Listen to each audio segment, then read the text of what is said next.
Hot కుటుంబంతో జతవ్వండి.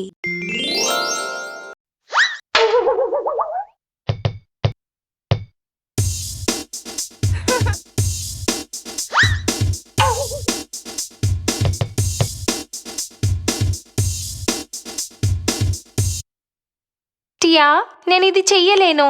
ప్రయత్నించు tofu, చేయగలవు.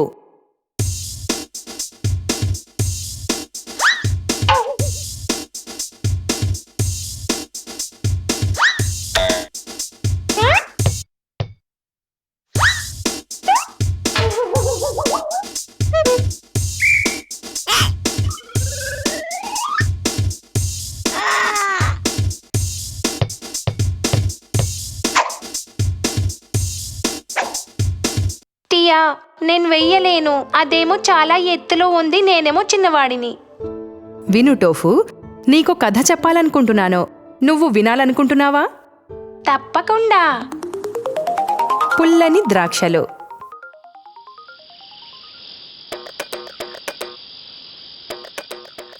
ఒకసారి అడవిలో ఒక జిత్తులమారి నక్క నివసించేది. అది ఆ అడవంతా ఆహారం కోసం వెతుకుతూ తిరుగాడుతూ ఉంది. నాకు చాలా ఆకలిగా ఉంది, నేనేదైనా తినాలి.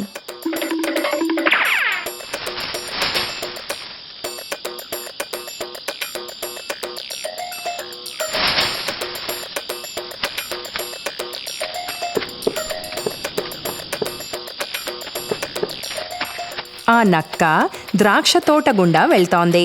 అయితే దానికి ఆ తోట ఉన్నదని తెలియదు. నాకు బాగా ఆకలిగా ఉంది, దాంతో నా చుట్టుపక్కల ఏమున్నాయో కూడా కనిపించడం లేదు.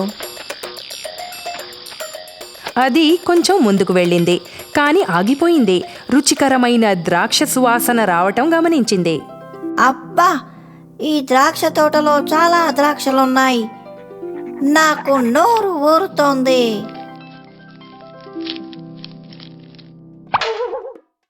నక్క ద్రాక్ష తోటని చూస్తూ చొంగ కార్చుకుంది.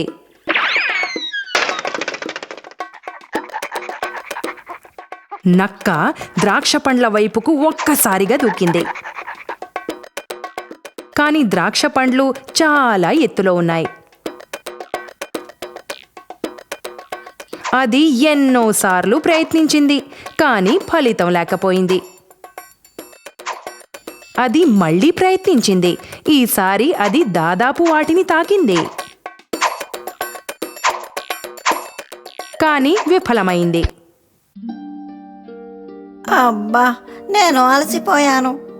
ఈ ద్రాక్షలు చాలా ఎత్తులో ఉన్నాయి, నేను వాటిని అస్సలు అందుకోలేను.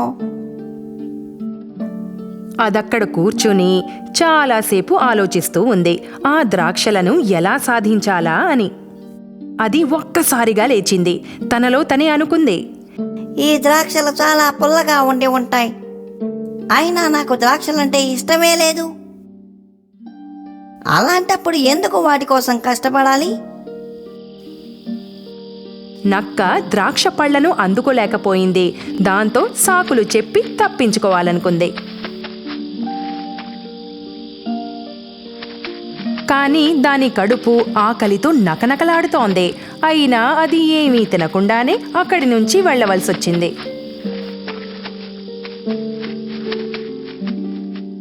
అంటే టోఫు, నక్క ఒట్టి చేతులతో వెళ్లాల్సొచ్చింది. ఎందుకంటే అది సాకులు చెప్పింది కాబట్టి. ఎప్పుడూ గుర్తుంచుకో, నువ్వు సాకులు చెప్పడం ద్వారా ప్రయత్నం మానివేస్తే నువ్వు నీ లక్ష్యాలను సాధించలేవు. కాబట్టి వెళ్ళు, మళ్ళీ ప్రయత్నించు.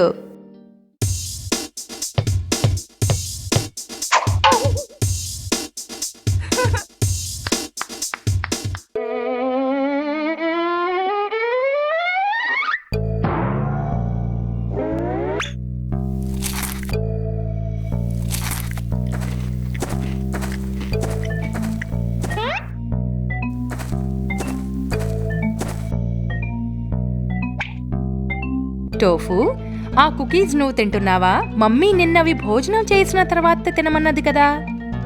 లేదు టియా, తినట్లేదు. నేను కిచెన్లోకి మంచినీళ్ళు తాగడానికి వచ్చాను.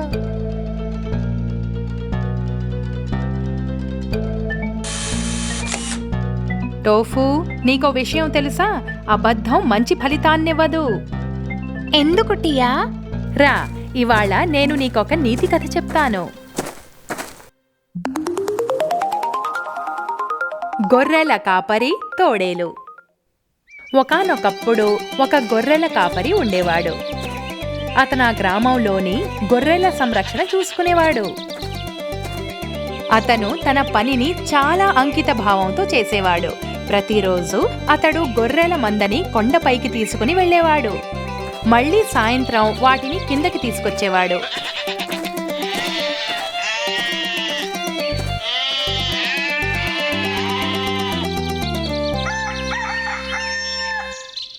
ఒక రోజున అతడు నిజంగా విసిగిపోయాడు. నేను చాలా విసిగిపోయాను. గ్రామస్తులందరూ కలిసి పని చేస్తూ ఉంటారు, కానీ ఇక్కడ నేను ఒక్కడినే ఒంటరిగా ఈ గొర్రెలను చూసుకుంటున్నాను. నాతో మాట్లాడడానికి ఎవ్వరూ లేరు. నేనేం చెయ్యాలబ్బా? హఠాత్తుగా అతనికి ఒక ఆలోచన వచ్చింది. ఒక చెడు ఆలోచన.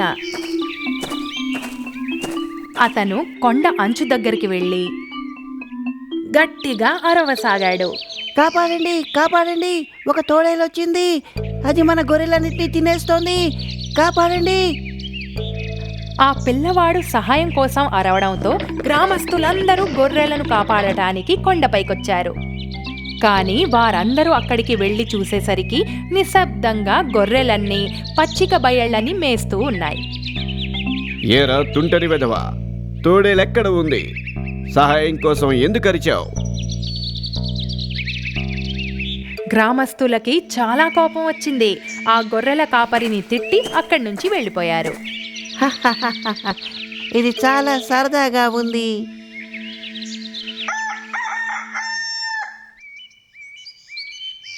మర్నాడు గొర్రెలను కాచే పిల్లాడు రోజులాగానే గొర్రెలను మేత కోసం తీసుకొనొచ్చాడు. మళ్ళీ అతనికి పూర్తిగా విసిగిపోయినట్లు అనిపించింది. మళ్ళీ చిలిపిగా ప్రయత్నిస్తాను. ఆ పిల్లవాడు మళ్ళీ కొండ అంచుకు వెళ్లి అరవడం ప్రారంభించాడు. కాపాడండి, కాపాడండి! ఒక తోడేలు వచ్చింది. అది మన గొర్రెలన్నిటినీ తినేస్తోంది. కాపాడండి! మళ్లీ గ్రామస్తులందరూ ఆ పిల్లవాడి అరుపులు విని గొర్రెలను కాపాడటానికి పరుగు పరుగున వచ్చారు. కానీ మరోసారి వచ్చి ఆ పిల్లవాడిచే అపహాస్యం చేయబడ్డారు. ఇది మంచి పద్ధతి కాదు. ఏదో ఒక రోజు దీనికి తగిన మూల్యం చెల్లించక తప్పదు. అతని ముఖంలో ఏ విధమైన పశ్చాత్తాపం లేకుండా ఆ పిల్లవాడు గొర్రెల వద్దకు వెళ్ళిపోయాడు. ఒకరోజు గొర్రెలు మేత మేస్తూ ఉండగా అతను చెట్టు కింద పడుకొనున్నాడు. కొన్ని గొర్రెలు అటూ ఇటూ పరుగెత్తడం చూశాడు. అతను దగ్గరగా వెళ్ళి చూస్తే ఆ మంద దగ్గరికి ఒక తోడేలు వస్తూ కనిపించింది. ఆ పిల్లవాడు ఒక్కసారిగా కొండ అంచుకు వెళ్ళి సహాయం కోసం అరవసాగాడు. కాపాడండి, కాపాడండి! ఈసారి తోడేలు నిజంగా వచ్చింది. మన గొర్రెలన్నిటినీ తినేస్తోంది. కాపాడండి, దయచేసి కాపాడండి! ఈసారి గ్రామస్తులు ఆ పిల్లవాడి అరుపులను ఏమాత్రం పట్టించుకోలేదు. వాడిని మనం పట్టించుకోవద్దు. ఈసారి కూడా వాడు మనతో పరాచకాలే ఆడుతున్నాడు. ఆ పిల్లవాడు కాపాడమని అరుస్తూనే ఉన్నాడు. కానీ ఈసారి ఒక్కరు కూడా తిరిగి చూడలేదు. అతను చేయగలిగిందేమీ లేక తోడేలు తన గొర్రెను చంపుతూ తింటూ ఉంటే చూస్తూ నిలబడిపోయాడు. అయ్యయ్యో, నేను గ్రామస్తులతో పరాచకాలు ఆడకుండా ఉంటే బాగుండేది.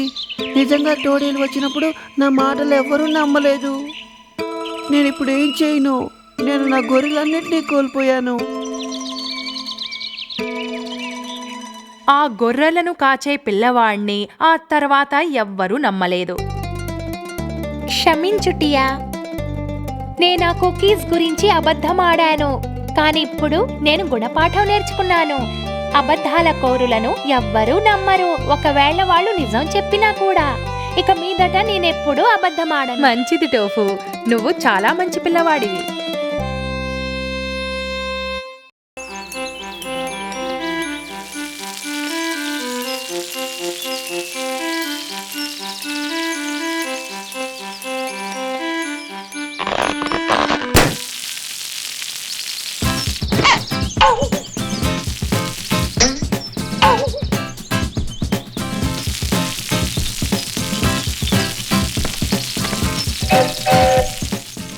నువ్వేం చేస్తున్నావు? నేను ఈ మొక్కలకి నీళ్లు పడదామనుకున్నాను, కానీ పైపేమో విరిగిపోయింది. ఇలారా, నేను నీకొక చిన్న కథ చెప్తాను. తెలివైన కాకి.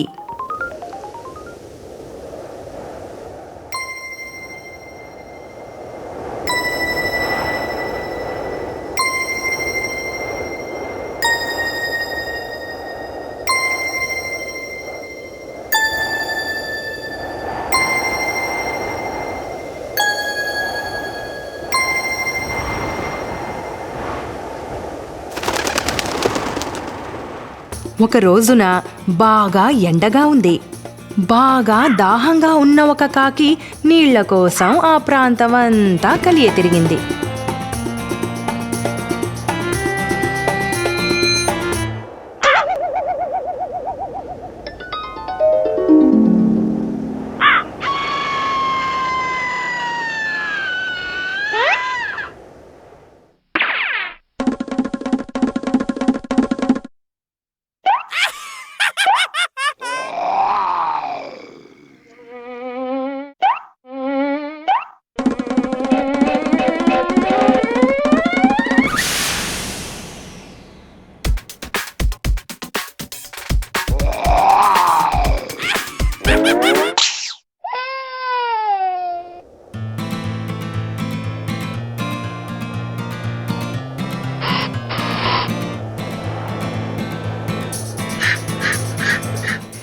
చాలాసేపటి నుంచి దానికి ఎక్కడా నీళ్లు కనిపించలేదు.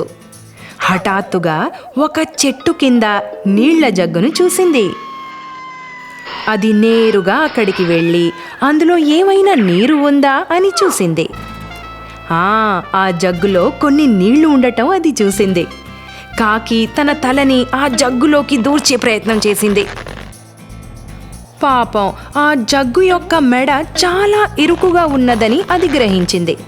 ఏం చెయ్యనబ్బా, నాకు చాలా దాహంగా ఉంది. నేను ఈ నీళ్ళలా తాగాలి. అప్పుడు నీళ్లని బయటికి రప్పించడానికి ఆ జగ్గుని వంచే ప్రయత్నం చేసింది. కానీ జగ్గేమో చాలా బరువుగా ఉంది. అది చుట్టూ చూసింది. దానికి కొన్ని గులకరాళ్లు కనిపించాయి. హఠాత్తుగా దాని బుర్రలో ఒక ఐడియా వచ్చింది. ఒక్కొక్కటిగా ఆ గులకరాళ్లను తెచ్చి ఆ జగ్గులో వేయడం మొదలుపెట్టింది. చాలా గులకరాళ్లతో ఆ జగ్గుని నింపింది. దాంతో నీళ్లు కాస్త పైకి రాసాగాయి. కాకి నీళ్లు తాగడానికి సరిపడినంత ఎత్తుకు నీళ్లు రావడంతో దాని ప్రయత్నం ఫలించింది.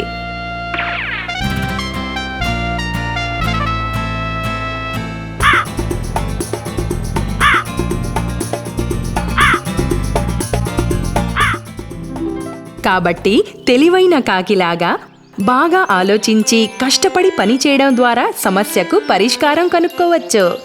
మరి నువ్వు దీనికి కూడా ఏదైనా పరిష్కారం కనుక్కోగలవా?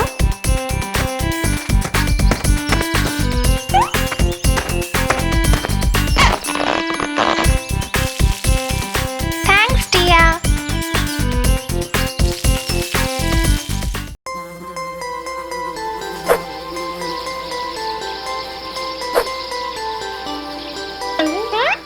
అయ్ బాబోయ్, ఎవరైనా హెల్ప్ చేయండి. ఈ పురుగు నన్ను కుట్టింది. అయ్యయ్యో, ఇలారా, ఐస్ రాస్తాను. నాకెందుకు ఇలా జరిగింది? సరే, నీకో కథ చెప్తాను. నక్క మరియు కొంగ. ఒక నక్క, ఒక కొంగ ఉండేవి. 2 ఫ్రెండ్స్. నక్క కొంగని డిన్నర్కి ఆహ్వానించింది.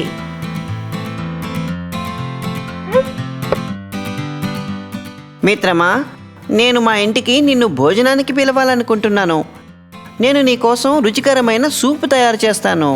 నేను తప్పక వస్తాను.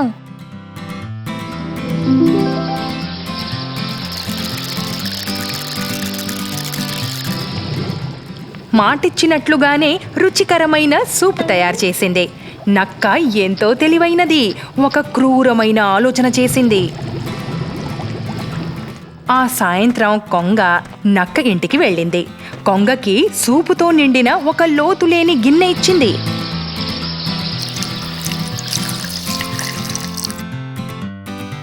నక్క సులభంగా తాగేలా, కొంగ ముక్కు చివర మాత్రమే అందులోకి వచ్చేలా ఉంది ఆ గిన్నె. నేనే ఈ రుచికరమైన సూపుని తయారు చేశాను. హాయిగా తాగి ఆస్వాదించు.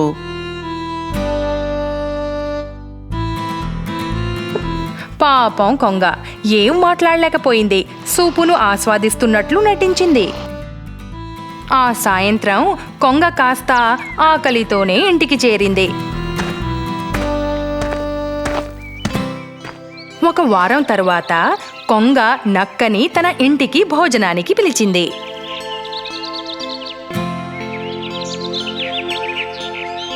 నక్క మిత్రమా, నువ్వు మా ఇంటికి భోజనానికి రావచ్చు కదా. నేను నీకోసం చేపల కూర వండుతాను అన్నది కొంగ. ధన్యవాదాలు కొంగ మిత్రమా, నేను తప్పక వస్తాను అన్నది నక్క.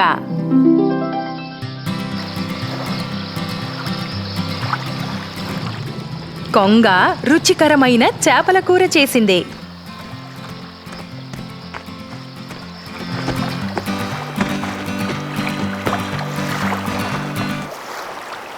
నక్క వచ్చిన తరువాత కొంగ ఒక కడవలో చేపలను వడ్డించింది. నక్క ఆహారం వైపు ఆబగా చూసింది, కానీ అది ఆహారాన్ని రుచి చూడలేకపోయింది. దాని మూతి మందపాటిది కావడంతో కడవలో ఉన్న ఆహారాన్ని భుజించలేకపోయింది.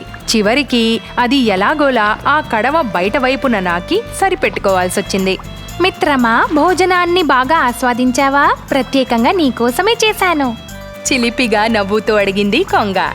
నక్కకి తను కొంగతో ప్రవర్తించిన వికృత చేష్ట గుర్తుకొచ్చి పశ్చాత్తాపపడింది.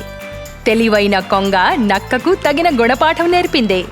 కొంగ హాయిగా భోజనాన్ని ఆరగిస్తూ ఉంటే నక్క బేలగా చూస్తూ ఉండిపోయింది. ఆకలితో ఇంటికి వెళ్ళిపోయింది.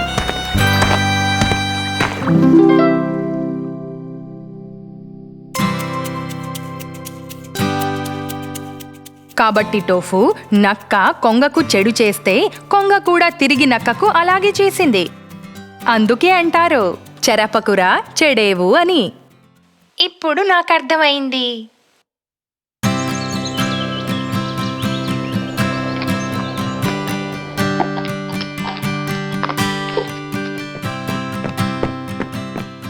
టియా, నాకు బాగా ఆకలిగా ఉంది. లంచ్లో ఏముంది? రా టోఫు, అమ్మ ఈరోజు నీకిష్టమైన వంటకం చేసింది. నాకిష్టమైందా?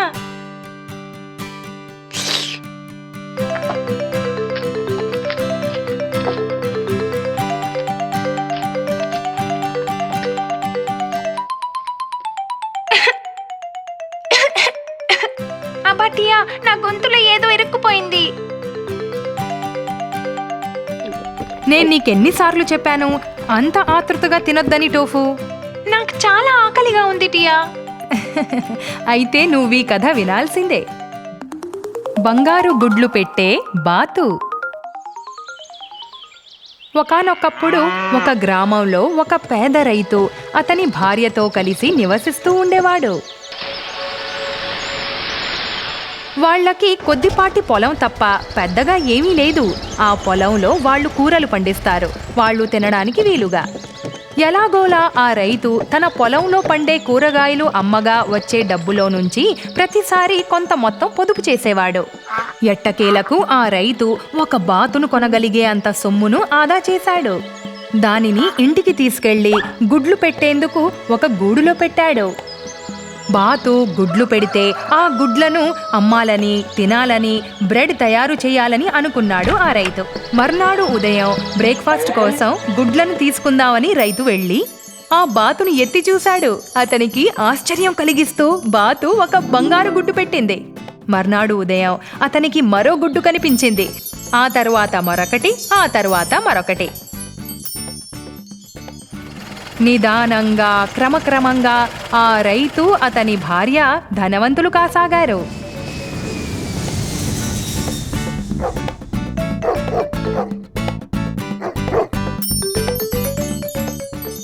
ఒక్కసారి ఆలోచించు, మనం కనుక బాతు కడుపులో ఉన్న అన్ని గుడ్లను తీసేసుకుంటే మనం ఇంకా ధనవంతులైపోతాం కదా.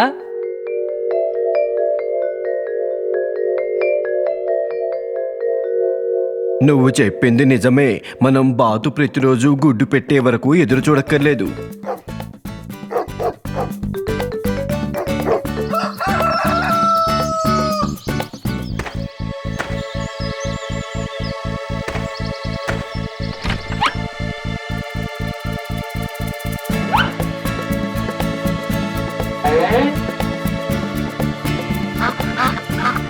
అలా అనుకుని ఆ జంట ఆ బాతును కోసి తెరిచి చూశారు.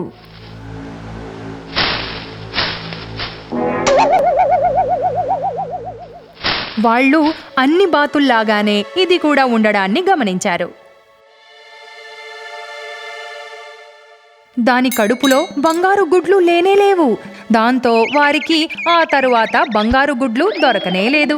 పాపం, ఇప్పుడు ఆ రైతు, అతని భార్య బంగారు గుడ్డిచ్చే బాతును కాస్త పోగొట్టుకున్నారు. ఇక మీదట వారు ఎప్పటికీ బంగారు గుడ్లు పొందలేరు.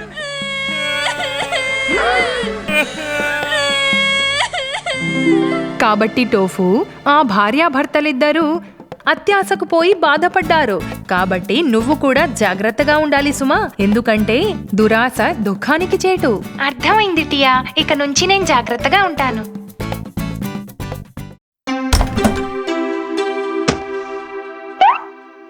పది, 20, 25, 45.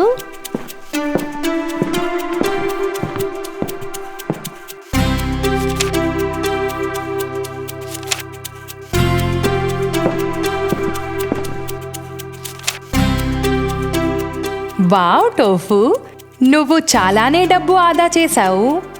ఈ డబ్బుని ఎవరికైనా సహాయం చేయడానికి ఉపయోగిద్దాం. వద్దు టియా, నేను ఈ డబ్బును ఖర్చు పెట్టను. నేను ధనవంతుణ్ణి కావాలి. కానీ టోఫు, మనం ఉపయోగించనంత వరకు డబ్బుకి విలువ లేదు. ఇలారా, నేను నీకొక కథ చెప్తాను.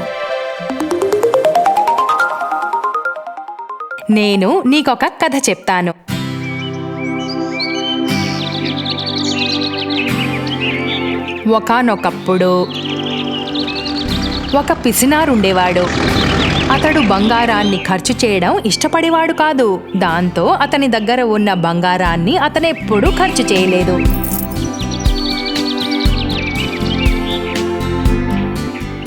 అతడు తన తోటలో ఒక చెట్టు దగ్గర ఒక గొయ్యి తవ్వి బంగారాన్ని దానిలో పూడ్చిపెట్టేవాడు.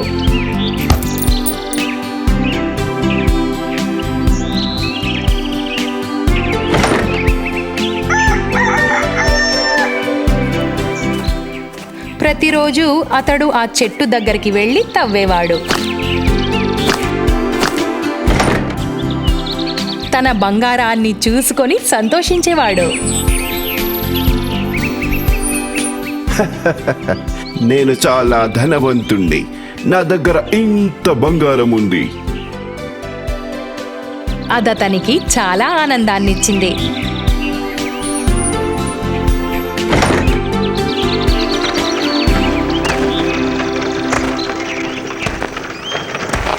ఒక రోజున ఒక బాటసారి ఇతన్ని తవ్వుతూ ఉండగా చూశాడు. ఇతను దాచిన బంగారాన్ని చూడటం జరిగింది. చెట్టు కింద బంగారం, నేను చీకటి పడే వరకు వేచి ఉండాలి.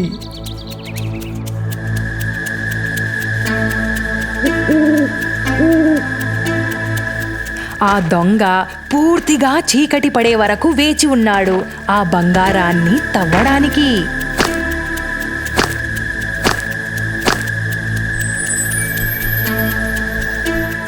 అతను ఆ చెట్టు కింద తవ్విపెట్టిన బంగారాన్నంతటినీ తీసేసుకున్నాడు.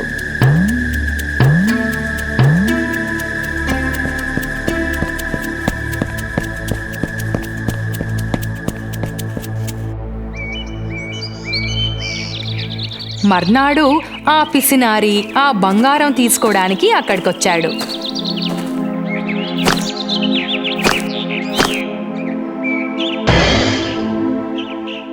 ఏది నా బంగారం? ఏది నా బంగారం? ఏది? ఆ పిసినారి తను బంగారాన్ని దాచిన గోతిని తవ్వి చూశాడు. కానీ అతనికి ఆ గోతిలో ఎటువంటి బంగారం కనిపించలేదు.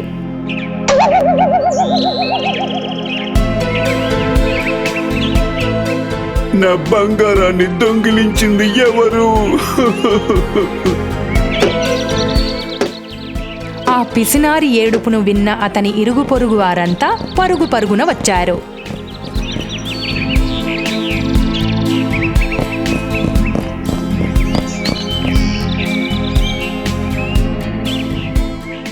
ఏం జరిగింది? నువ్వెందుకు విచారంగా ఉన్నావు? ఆ పిసినారి వారికి ఆ గోతిని చూపించాడు. అతను చెట్టు కింద తను బంగారం దాచుకోవడం గురించి అంతా వివరంగా చెప్పాడు. నువ్వెప్పుడైనా నీ బంగారాన్ని ఖర్చు చేశావా? లేదు, నేను దాన్ని తవ్వి పాతి పెట్టేవాడిని. దాన్ని చూసుకుంటే నాకు సంతోషంగా ఉండేది. నువ్వు దాన్ని ఎప్పుడూ వాడలేదు కూడా కదా. ఆ బంగారం వల్ల నీకు ఎలాంటి ఉపయోగం లేదు, ఎందుకంటే నువ్వు దాన్ని భూమిలో పాతి పెట్టావు. ఆ గోతిలోకి చూస్తూ ఇంకా అందులో బంగారం ఉందనే ఊహించుకో. అప్పుడు నువ్వు ఇదివరకటిలాగా చాలా సంతోషంగా ఉండగలుగుతావు. ఇరుగు పొరుగువారు అతన్ని చూసి హేళనగా నవ్వారు. అతన్ని ఆ గోతి దగ్గర వదిలి వెళ్ళిపోయారు. ఇప్పుడు నాకు అర్థమైంది టియా. నేను నా డబ్బుని ఏదైనా మంచి పనికి ఉపయోగించాలి. అవును టోఫు, ఎందుకంటే ఉపయోగించబడని సంపద ఉన్నా లేని దానితో సమానం.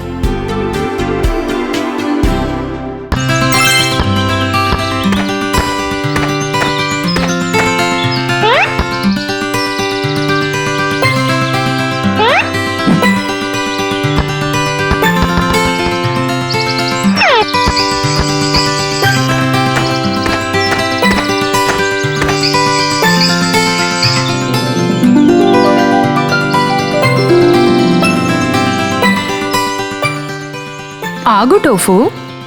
ఎందుకని? నేను నా బాల్ని బయటకి తీస్తున్నాను అంతేగా. అది సరే, ఆ ఎర్ర చీమలు చూడు. నువ్వు జాగ్రత్తగా ఉండాలి. Thank you టియా.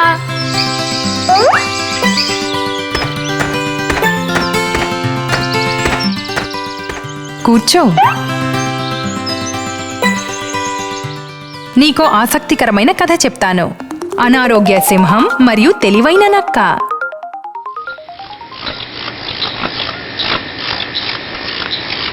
ఒకానొకప్పుడు అడవిలో ఒక సింహం నివసించేది.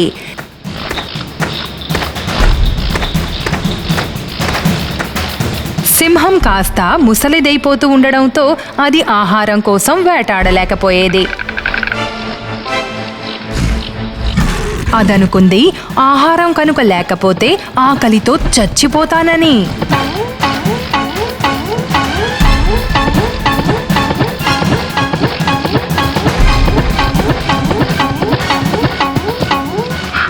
దాంతో సింహం ఒక ఆలోచన చేసింది.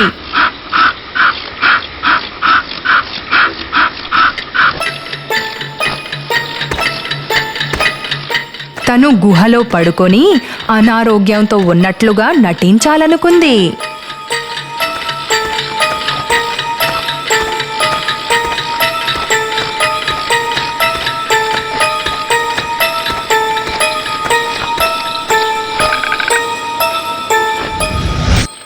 తనని కలవడానికి ఏ జంతువు వచ్చినా అది తనకు ఆహారమైపోతుందనుకుంది. అడవికి రాజు కావడం చేత తను అనారోగ్యంగా ఉన్నట్లు ప్రకటించింది సింహం. జంతువులన్నిటినీ పిలిచింది తన చివరి సంకల్పాన్ని వినిపించడానికి.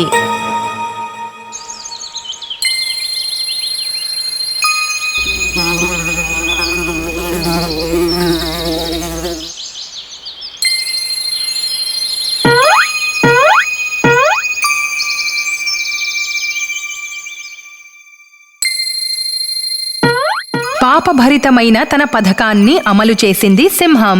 అది బాగా పనిచేసింది. పాపం అమాయక జంతువులకు దాని దుష్ట పన్నాగం తెలియక వెళ్లి దాని ఉచ్చులో చిక్కుకున్నాయి.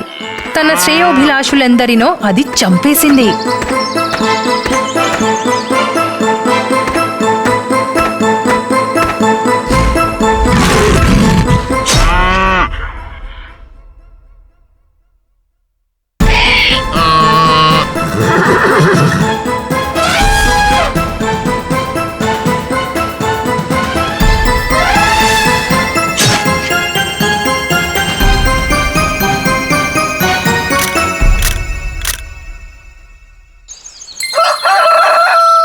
ఒక రోజున ఒక నక్క ఆ అనారోగ్యంగా ఉన్న సింహాన్ని చూడడానికి వచ్చింది.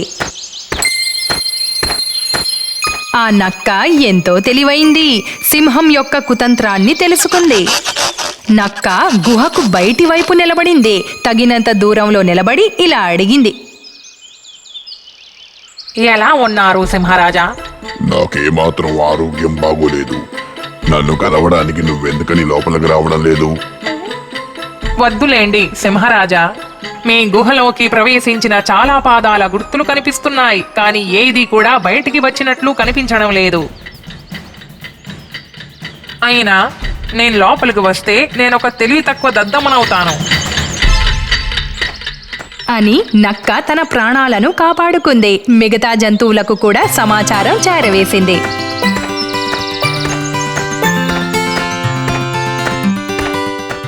కాబట్టి టోఫు, ఈ కథలో నీతేమిటంటే నువ్వెప్పుడూ నకిలీ మనుషులను నమ్మకూడదని. మీకిష్టమైన పిల్లల పద్యాలు, కథలు ఇంకా మరెన్నింటి కోసమో ఇక్కడ సబ్స్క్రైబ్ చేయండి.